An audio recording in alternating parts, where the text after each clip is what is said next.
Chapter 1. A Surprise for the Cuthberts. Matthew Cuthbert lived with his sister Marilla on their farm on Prince Edward Island in Canada. Their farmhouse, Green Gables, was just outside the little village of Avonlea. Matthew was nearly 60 and had a long brown beard. His sister was 5 years younger. They were both tall and thin with dark hair. Everybody in Avonlea knew that the Cuthberts were quiet people who worked very hard on their farm. One afternoon, Matthew drove the horse and cart to the station. "Has the 5:30 train arrived yet?" he asked the station master. "Yes," the man replied. "And there's a passenger who's waiting for you. A little girl." "A little girl?" asked Matthew. "But I've come for a boy. The children's home is sending us one of their orphan boys. We're going to adopt him, you see, and he's going to help me with the farm work." "Well, perhaps the children's home didn't have any boys, so they sent you a girl," answered the station master carelessly. "Here she is." Matthew turned shyly to speak to the child. She was about 11, with long red hair in 2 plaits. Her face was small, white and thin, with a lot of freckles, and she had large grey-green eyes. She was wearing an old brown hat and a dress which was too small for her. "Are you Mr. Cuthbert of Green Gables?" she asked excitedly, in a high, sweet voice. "I'm very happy to come and live with you and belong to you. I've never belonged to anyone, you see. The people at the children's home were very kind, but it's not very exciting to live in a place like that, is it?" Matthew felt sorry for the child. How could he tell her that it was all a mistake? But he couldn't just leave her at the station. He decided to take her home with him. Marilla could explain the mistake to her. He was surprised that he enjoyed the journey home. He was a quiet, shy man, and he didn't like talking himself. But today, he only had to listen, because the little girl talked and talked and talked. She told him all about herself while they drove along. "My parents died when I was a baby, you know, and for the last 3 years, I've had to work for my food. I've lived with 3 different families and looked after their children. So I've always been poor, and I haven't got any nice dresses.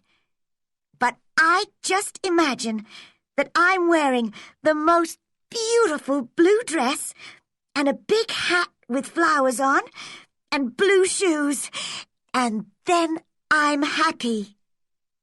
Do you imagine things sometimes?" "Well, I... not often," said Matthew. They were now driving past some very old apple trees next to the road. The trees were full of sweet-smelling, snowy white flowers. The little girl looked at them. "Aren't the trees beautiful?" she said happily. "But am I talking too much? Please tell me. I can stop if necessary, you know." Matthew smiled at her. "You go on talking," he answered. "I like listening to you." When they arrived at Green Gables, Marilla came to the door to meet them. But when she saw the little girl, she cried in surprise, "Matthew? Who's that? Where's the boy?" "The children's home has made a mistake," he said unhappily, "and sent a girl, not a boy." The child was listening carefully. Suddenly, she put her head in her hands and began to cry. You don't want me," she sobbed. Oh, you don't want me because I'm not a boy." Now, don't cry," said Marilla kindly. "Don't you understand? Oh, this is the worst thing that's happened to me in all my life." "Well, you can stay here just for tonight," said Marilla. "Now, what's your name?" The child stopped crying. "Will you please call me Cordelia?" she asked. "Call you Cordelia? Is that your name?" "Well, no, it isn't. But it's a very beautiful name, isn't it? I like to imagine my name is Cordelia because my real name is Anne Shirley. And that's not a very interesting name, is it?" Marilla shook her head. "The child has too much imagination," she thought. Later, when Anne was in bed, Marilla said to her brother, "She must go back to the children's home tomorrow." "Marilla, don't you think—" began Matthew. "She's a nice little thing, you know." "Matthew Cuthbert, are you telling me that you want to keep her?" asked Marilla crossly. Matthew looked uncomfortable. "Well, she's clever and interesting and—" "But we don't need a girl." "But perhaps she needs us," Matthew replied, surprisingly quickly for him. "She's had a very unhappy life up to now, Marilla. She can help you in the house. I can get a boy from the village to help me on the farm. What do you think?" Marilla thought for a long time. "All right," she said in the end. "I agree. The poor child can stay. I'll look after her." Matthew smiled happily. "Be as good and kind to her as you can, Marilla. I think she needs a lot of love." Chapter 2. At Green Gables. And so the next morning, Marilla said, "Well, Anne, Matthew and I have decided to keep you. Only if you're a good girl, of course." "Why, child? What's the matter?"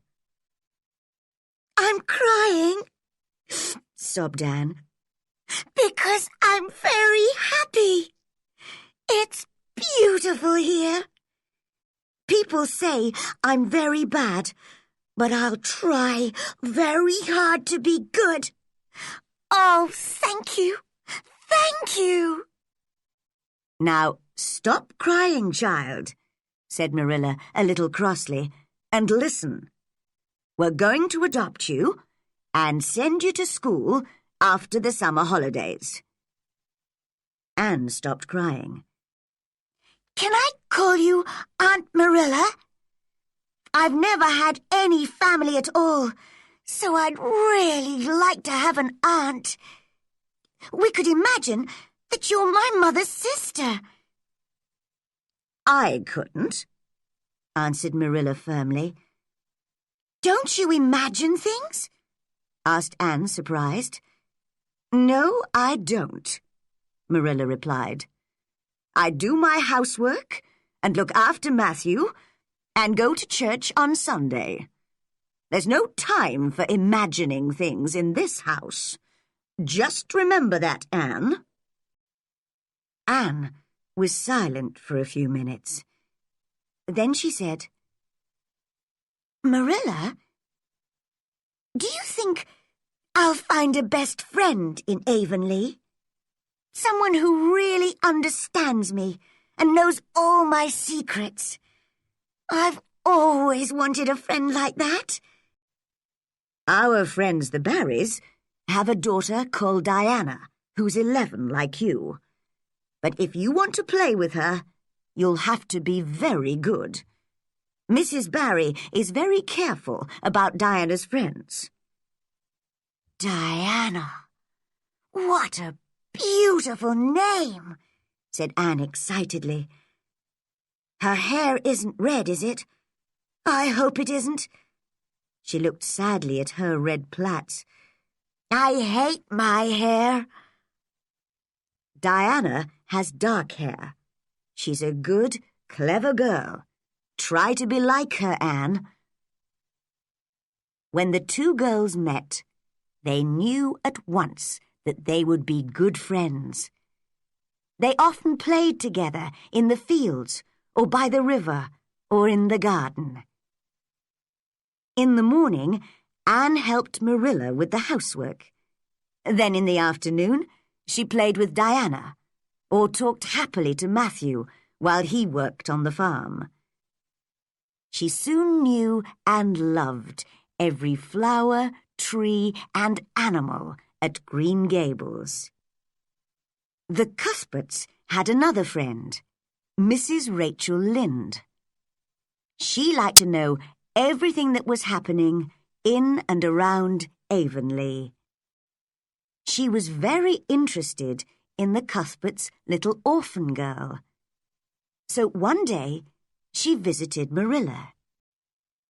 I was very surprised to hear about the child, she told Marilla. So you and Matthew have adopted her. I'm surprised myself, answered Marilla with a smile. But she's a clever little thing, you know, and she's always dancing or singing or laughing. Mrs. Lynde shook her head sadly. What a mistake, Marilla. You've never had any children yourself, so how can you look after her? Just then, Anne ran in from the garden. She stopped suddenly when she saw a stranger in the kitchen. Mrs. Lynde looked at the thin little girl in the short dress with her freckled face and red hair. Isn't she thin, Marilla? She said. Just look at those freckles, and hair as red as carrots. Anne's face went red. She ran up to Mrs. Lynde. I hate you, she shouted angrily. I hate you! You're a horrible, fat old woman! And she ran upstairs. Oh, dear, said Mrs. Lynde. What a terrible child! You'll not have an easy time with her, Marilla. You were rude to her, Rachel? Marilla replied, before she could stop herself. Well, said Mrs. Lynde. She got up and walked to the door. I think this orphan is more important to you than I am. When I think how long we've been friends, you'll have trouble with her, I can tell you. Well, I'm sorry for you, that's all. Goodbye. Marilla went upstairs to Anne's room. The child was lying on her narrow bed, sobbing loudly. You mustn't get angry like that, Anne. Mrs. Lynde is my friend, and you were very rude to her. She was rude to me, said Anne. She said I was thin and freckled and red-haired. It was very unkind. I understand how you feel, said Marilla, but you must go to her and tell her you're sorry. I can never do that, said Anne firmly. Then you must stay in your room and think about it. You can come out when you agree to say that you're sorry.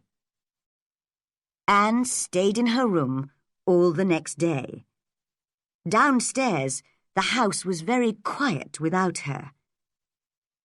That evening, while Marilla was busy in the garden, Matthew went up to Anne's room. The child was sitting sadly by the window. Anne, he said shyly, why don't you say you're sorry? Then you can come down and we can all be happy.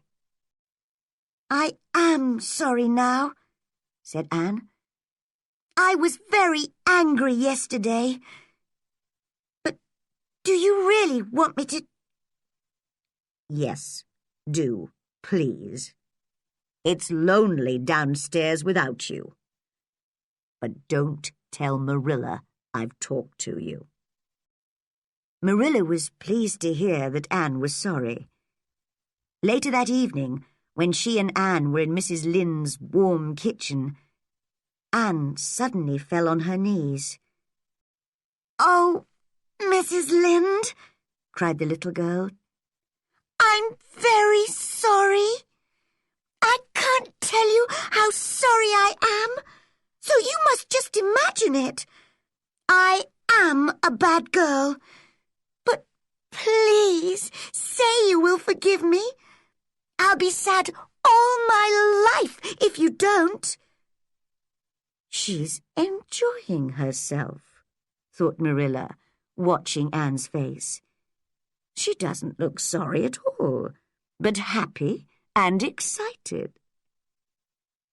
But Mrs. Lynde said kindly, Of course I forgive you. And later she said to Marilla, Perhaps you're right to keep her.